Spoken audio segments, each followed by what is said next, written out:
Good morning, good afternoon, good evening, good night, whatever it is, wherever you happen to be. This is Captain Fawcett's right-hand man speaking. As a direct result of the most recent infernal ballyhoo, we've all had our wings well and truly clipped. And as such, we should, to a man, and for that matter, to a woman, obey the British government's directive and stay put. Stay at home. Whilst cooped up, I've had the very rare opportunity to go through the captain's journals, which in truth are a veritable treasure trove that document his many adventures in far, far flung lands. I thought you might be interested in hearing some of his remarkable tall tales. To that end, and for the armchair traveller amongst you, I've decided to serialise his stories.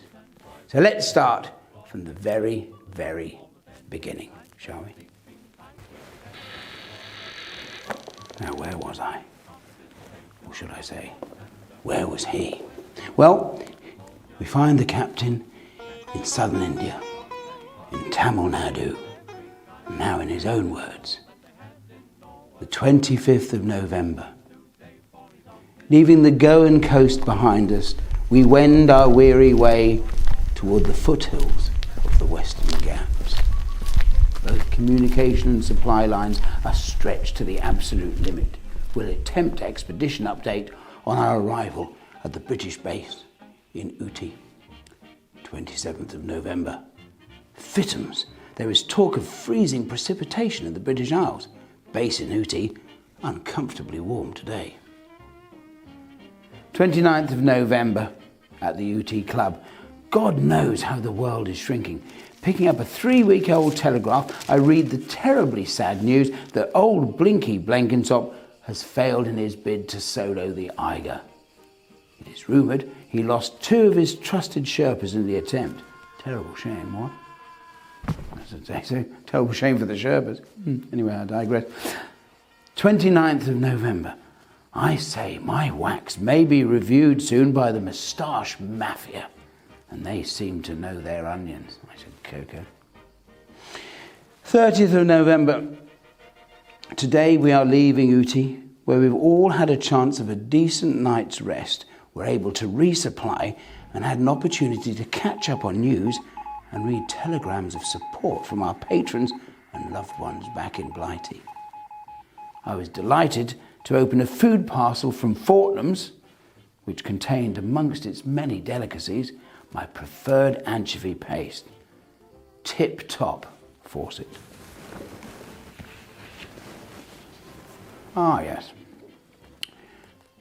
1st of December. We are heading into much darker and far more humid regions, venturing into remote areas of dense subtropical forest far off the beaten path. On the whole, the locals appear friendly, offering us gifts of freshly cut fruit and coconut milk. I extended the hand of friendship and offered the village elder a cigar from my own private stock. 2nd of December, a grim and tortuous trail. Chaps' morale is a little low.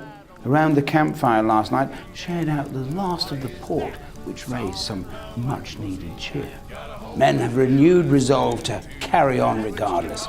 Good egg. 3rd of December. The heat, the blasted prickly heat coupled with the incessant infernal mosquito bites are proving enough to drive the sanest amongst us to fits of lunacy. Luckily, regular applications of my moustache wax are helping all in the bid to maintain a stiff upper lip. Privately, the Scotsman, Pirrie, is a cause for some concern. Carry on. Ladies and gentlemen, we shall pick this up on another occasion. In the meantime, thank you for joining the captain in his adventures. All hail the hirsute.